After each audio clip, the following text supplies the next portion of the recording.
Welcome back to the Coronavirus in Kansas Small Business Survival video series. I am Matt DeSarl. Today, I am privileged to be joined by Andrew McClellan, who is become a good friend over the years here and a digital strategist at Straight Line Web Solutions. Andrew, how are you? I'm doing pretty well, all things considered. How's it going for you? Things are going pretty well. Just like everyone, we're at home. My wife and I are trying to juggle the kids and the workload, which continues to evolve. But why don't you tell folks what you do under normal circumstances? Absolutely. I own Straight Line Web Solutions, and we're a web design and SEO agency, if you will, here in Overland Park. We're actually we work remotely, and I partner with some other independent contractors here around OP and KC, and we work with a lot of small businesses, home service-based businesses, also e-commerce stores, a little bit of everything, but most of our clients are here in Kansas City. And something that I've just been hearing from everyone is really that so many more people are online and engaged, and they're at home. They have nothing better to do to increase their screen time, if you can believe it. What type of dip um, should a business owner expect for their web traffic, or should they actually, under that set of circumstances, should they actually expect an increase in their website traffic? Basically, as with all things marketing, the answer tends to be it depends. And I'd say that question is probably, there's no more accurate an answer than it depends than right now. But that said, we are starting to see some studies come out showing what internet traffic overall is doing, especially in some countries that may have been hit before the United States has.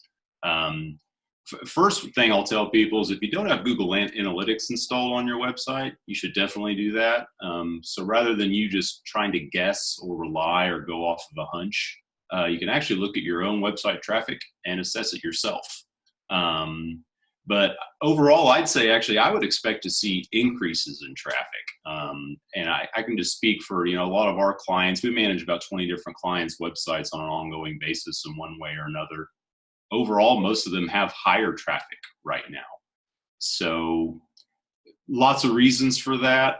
You probably have more tire kickers out there. Like you said, a lot of people lounging on the couch, daydreaming about what they're going to do when they finally get out of their house after this crisis at least tapers off or subsides a little bit. So far as industries, I did find a couple studies that were interesting. So, some of the conclusions probably won't surprise you, but so like news websites, if you're putting out content or you sell content, those are up 65% right now. So obviously we're all ingesting a lot of media just to keep ourselves occupied or keep our kids out of the way and out of our hair while we try to get work done at the same time. Food and beverage up 34%, retail up 30%, gaming up 28%, and then government and education sites up about 20%. So a lot of those make pretty good common sense when you think about it. In terms of industries that are taking a real hit, you got sports is down about 50%, which is near and dear to my heart, obviously. And yes, I haven't looked at ESPN, I don't think once in the last 2 weeks. Um, Well, let's look over screen left over your screen left shoulder here. Speaking of sports, let's talk about the background real quick. Tell us the souvenirs that you have hanging on the Absolutely. wall. Well, we lucked out this year, and I've been to Chiefs games on and off throughout my entire life since I was about 12 years old. But this year we decided to splurge and do season tickets. So what we've got back behind us is actually a freeze frame of Andy Reid looking at Patrick Mahomes running down the sideline to score that touchdown against the Titans, if you all will recall. And right below that is actually a seat from Arrowhead Stadium. So we have a friend who actually helped manage his websites as well, but he got a seat signed by all the Chiefs Hall of Famers for the NFL 100. So he gave us that gift. It was an awesome gift, and so proudly displaying my Chiefs pride. Awesome. Sorry to take us completely off the rails here, but if someone watching this, if their business is like yours and mine, where there's a lot of planning that's involved before the actual product or service is even produced or delivered, Mm-hmm. should businesses consider altering the look of their website to say, "Hey, we understand COVID is happening. Thanks for visiting the website anyway, and we can actually plan remotely for this process with you." Absolutely. No, I think it's a fantastic idea. And we've actually got several clients that we've done that. We've either put in, say, placed either a news alert on their site. We've actually got one client, they do animal rescue training and nationwide. And that's a huge piece for them right now. There's a lot of concern over whether animals are going to begin picking this up or transmitting it. So far, it looks so good. But yeah, absolutely. If you're used to operating in person, people are really, they're just unsure over whether you're even in business right now or not. So sometimes it's worth it to just even say that we are open, we are still operating, because not everybody is. But the more gaps you can fill in someone's understanding about how you're working and adapting to this process, the better. So anytime in marketing on your website, you really want to just make things as simple and plain and clear as you can and speak literally. And you'll often find better results from doing that. So absolutely.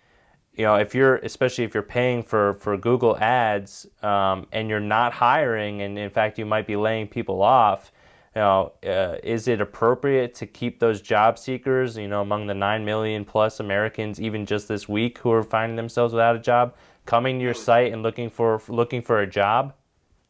No, it certainly is. And that's something anyways that you want to do when you set up a Google Ads campaign, is being clear about whether you're advertising to people who are buying a product or service, or whether they want to learn how to sell what you sell. They might be trying to learn to become you. And especially in times when the economy goes rough, you'll see a lot of people, their entrepreneurial spirit comes out. And so you want to be very careful whenever you're setting up a Google ad campaign to put in place the right negative keywords. A lot of people aren't even aware there's a phrase or a concept of negative keywords, but all that is it tells Google, if someone includes this word in their search, I do not want my ad to show.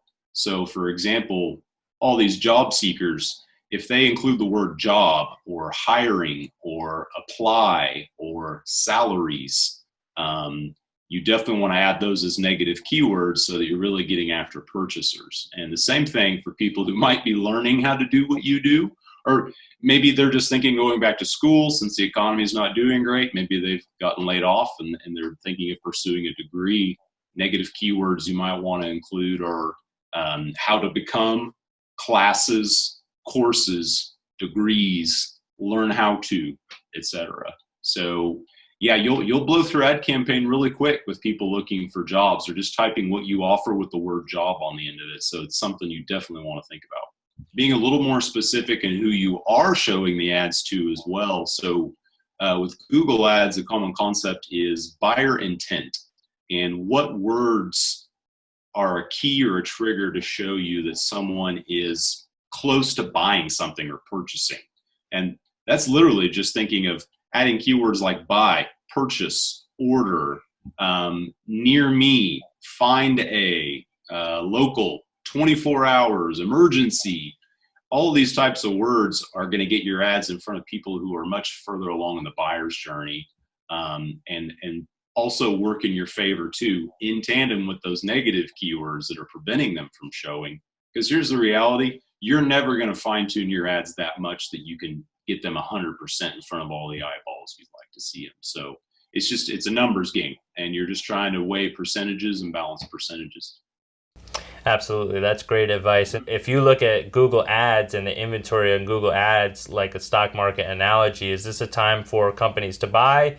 Is it an opportunity? Is it a time for them to stay pat and just stay the course with what they had? Or is it a time for them to sell and cut ties and move on to something else? I think what I'm telling people is to approach with caution. You don't need to go in and completely radically alter your campaigns right now, unless you've got strong feelings or data to back up what your assumptions are. For example, if you're a chiropractor and you do offer a very in-person service, it may be time to dial back those ads, because you're probably, we help manage a chiropractor site and they're going through that right now. They just kind of decided to dial everything back. Use data, use real information before you go making those changes. And a big thing is, if your Google ad campaign hasn't really been working for you before all this happened, it probably isn't a safe assumption to say it will right now. Whereas if it has been healthy and really creating new leads and sales for you, I definitely wouldn't go turn it off. You might refine it a bit more and think more about that buyer intent piece I was talking about. Because those ad dollars are just extra precious right now. But it's kind of a good time to buy. I can tell you, just for web design in particular, I'm paying less now than I was for a few months. I run Google Ads myself. For the last few months, it's down pretty low. So a lot of your big businesses have pulled back their ad dollars, and that does open up avenues for smaller business owners who are trying to break through and don't need as much work to survive the next few months as what the big guys do too. And then finally, how can folks get in touch with you? You can go to straightlinewebsolutions.com. It's a mouthful. You can also just Google Straight Line here in KC. It'll pop right up. And you can reach me by phone at 816-678-0385. And if you forgot, my name is Andrew. Andrew, thank you so much for joining me. Really appreciate it. Great to see you, and good luck getting through this for yourself and for your own business. Same to everybody listening. Hang tough, be patient, stay positive, and we'll get through it. And if you are a small business owner in Kansas and you'd like to contribute to the video series, please send me an email, mattydmedia@gmail.com. That's MATTY, D as in digital. Got that, Andrew? Got it. Media@gmail.com. Thank you to everyone for watching. All right. Take care.